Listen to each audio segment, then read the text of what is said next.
Good evening. My name is Jess, and I am doing this presentation in regards to my master thesis, which is in relation to pro-social change, in regards to pro-life versus pro-choice. A little bit of background as to why I chose this particular subject. In May of 2012, I found out at 19 that I was pregnant with my daughter. Her father and I had not been together for very long, on and off for just a few months. We weren't making the best decisions, and I became pregnant with an unplanned pregnancy. My now 7.5-year-old is my absolute world. I would not be who I am today without her. But when I first announced my pregnancy to her dad, to be able to share that with him and just kind of gauge as a couple, kind of moving forward what this was going to look like in the new dynamic, the first question out of his mouth was, "So we're having an abortion, right?"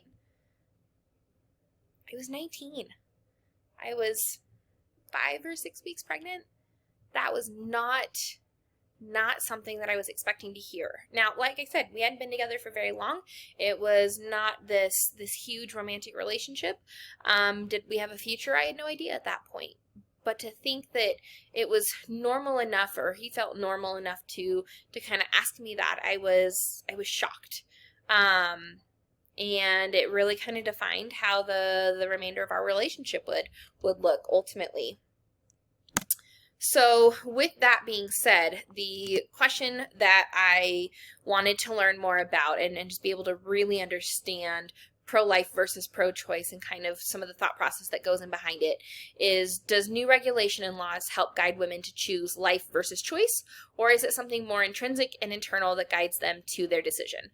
Basically what I'm looking at is it because it's legal or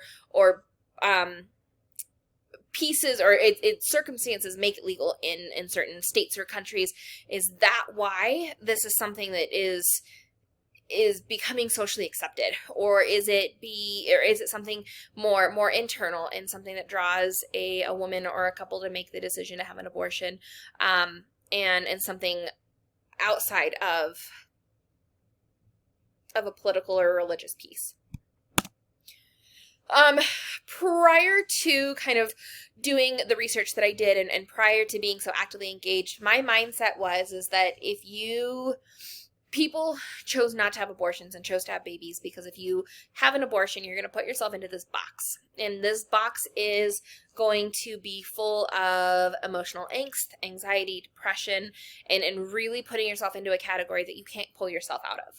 It's something where you make that decision and you have to live with it. And when you engage with companies or organizations, and I'll share just a little bit more about this, but Planned Parenthood or organizations that promote the process of abortion or pregnancy termination, that really you think that you're being freed of this responsibility, when in all actuality it's something that you're losing, and you are locking yourself into this box. That was my mindset going into this. My methodology was that of a mixed method, ethnographic, quasi-experimental, where metadata analysis and the survey questionnaire inform the etic or the inductive analysis. And then I'm sharing a little bit about my subjective experience and observations, which inform the etic or the inductive analysis. Basically, the metadata piece of this was that I chose 3 separate organizations. I chose one that was on the far end of pro-choice. I chose one that was kind of in the middle, and then I chose one at the far end of pro-life. So Planned Parenthood is going to be that one that's on the pro-choice end of the spectrum. They are the ones who are very much telling you about your rights, telling you that this is your option. When you log onto their homepage, the very first thing that you're going to see is how to schedule an abortion, where's a clinic near you, how to get that process started. And that really is, they offer other services such as like sexually transmitted disease testing, things like that, but their piece to this is, we have the ability to give you an abortion and we'll help you get out of this pregnancy. The next one I chose was Birthright. They are a charitable foundation who is really in the middle. They are not super pro-life, they're not super pro-choice, they are super pro-you, and helping to guide you on whatever path you decide, and really kind of helping you to figure out what's best and how to achieve what you're looking for. And then Heartbeat International is going to be on this very heavy pro-life side of things. They are a religiously based organization of the Christian faith. They lead with the steward type faith-based heart. They have two goals, which the first one is to really guide you towards having your pregnancy and having your child, and also fighting for the ability to abolish and eventually outlaw the act of abortion completely. So they really do come from the standpoint of a Christian-based heart and Christian-based mentality of abortion is wrong, abortion should not be tolerated, and they're going to help people to realize that and to get them to that place in their lives. The multi-factors that I looked at were leadership. Was it a servant leadership, a path goal-led, or transformational? Then I chose motivation. So is it extrinsic, meaning that you have external circumstances that help get you there? Is it intrinsic? Is it something that you connect with, that you enjoy or are interested in? And then community-wide change. So family, faith, and governance. And how do these organizations impact or try to influence those pieces? The second piece of this is that survey. It was created through SurveyMonkey. It's an opt-in, opt-out, meaning that I did not send the link to anybody directly. What I did was I went ahead and I posted it on social media and allowed people to completely anonymously answer the questions if they chose to do so.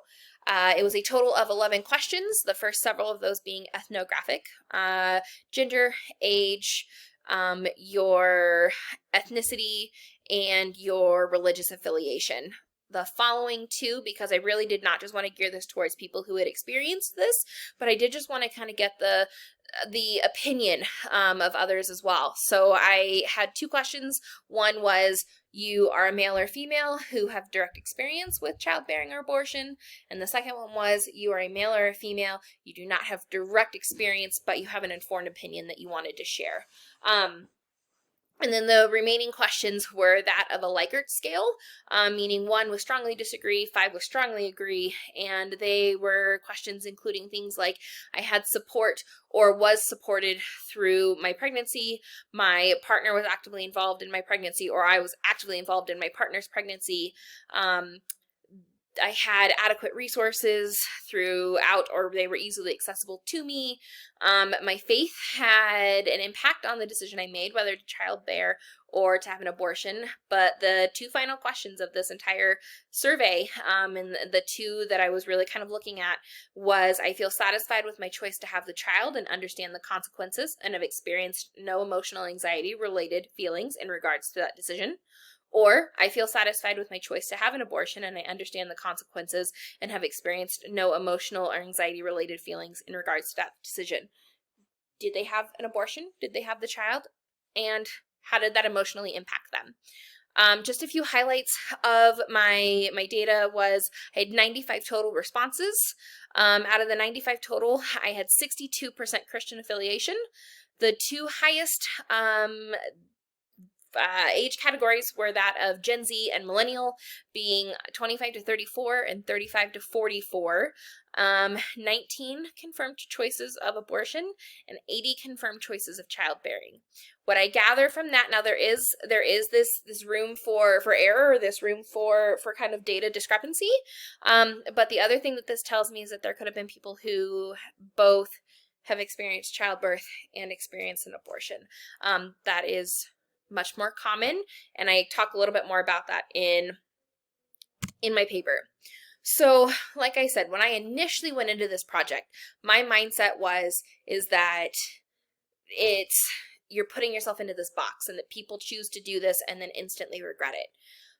But I found two things from my research, and the two things is that out of the individuals who had an abortion, out of the individuals who responded, so the 95%, or the 95 responses that I received, only 30 to 33% of those actually took their faith into account when they were making the decision to have an abortion or to bear their child.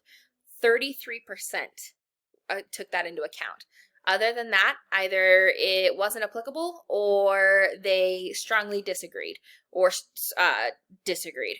It was very much on the strongly disagreed or disagreed end of things, which was really shocking to me. And then the other piece is out of the 19 abortions that were confirmed, only 6 of them maybe disagreed with the decision that they made afterwards, or disagreed that they didn't have any anxiety or emotional response to it. So less than half. So I took those 2 pieces, and then I started looking at the laws and kind of how many abortions happen a year, how many live births happen a year.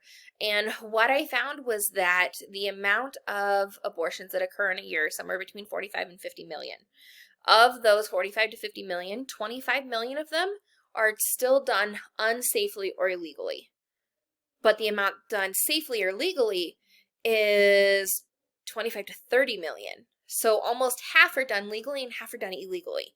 What that tells me is that this isn't political.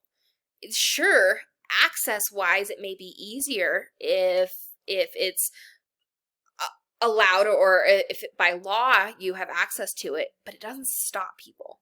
It does not, it may slow it or make it a little more difficult, but if the need is there, or people feel the need is there and they have the means of obtaining it, they do.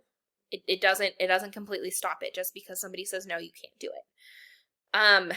What I did start to think about, because I started to take my own experience into account. Now, please understand, I am pro-life. I am very much believe in, when I was 19, the thought of an abortion did not cross my mind, other than the fact that my daughter's father said those words. The 6th commandment is thou shalt not kill. To terminate or have an abortion is to take the life of a child. That's what it is. No, I don't agree with it, and no, it is not something that I openly promote. But I had to think about, if it's not something that's religiously focused on, because only 33% did think about the religious standpoint, and it is not something that has slowed or sped up due to, it potentially may have increased with political viewpoints and laws around it. What is it then? What has made this so much more? What has increased these numbers? Why is it still occurring? Is this something that really is beyond political and beyond religious, and it is something that we created? And I don't mean that as a we're to blame and we force these decisions upon people. What I'm saying is this something where, if you hop on the internet right now, you're going to come across articles such as talking about COVID-19, talking about the concern of the new vaccine that's out, talking about crime that happened, talking about how crime rates are on the rise. I think back to September 11th, I think back to school shootings, I think back to all of these different things, poverty and the cost of living, and the postpartum, and suicide and depression, and all of these things. Is this the society that we're creating? Is this something where maybe the struggle of having an abortion and the emotions that are going to come along behind that, is it something that's less traumatic than trying to raise a child in today's society? I can tell you, my daughter is biracial. My daughter is half white and half black. Raising her in the world today of the Black Lives Matter movement and the discrimination and all of that, it's incredibly difficult as a parent. Do I agree? Absolutely not. I do not agree that mindset is okay. But is this a mindset that we've created? Is this something where people feel they don't have any other choice? They financially can't support that child. They are afraid to put them in foster care because they've read too many stories about abuse happening in those systems. Is this something where they feel like it's their only option? And they would feel so much more guilty by bringing that baby into this world, dealing with what we do as a society, than to say, I'm not going to put you through this. Do I agree? No. Is it possible? I think it's something to continue to research. And I was very shocked by what I found, but very intrigued to continue to learn more, and hopefully to one may make a difference.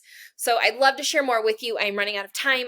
I've almost hit that 15-minute mark, but I did just want to leave you with something that kind of gets me through, and it's Deuteronomy 31:6. It says, "Be strong and courageous. Do not be afraid or terrified because of them, for the Lord your God goes with you. He will never leave you nor forsake you."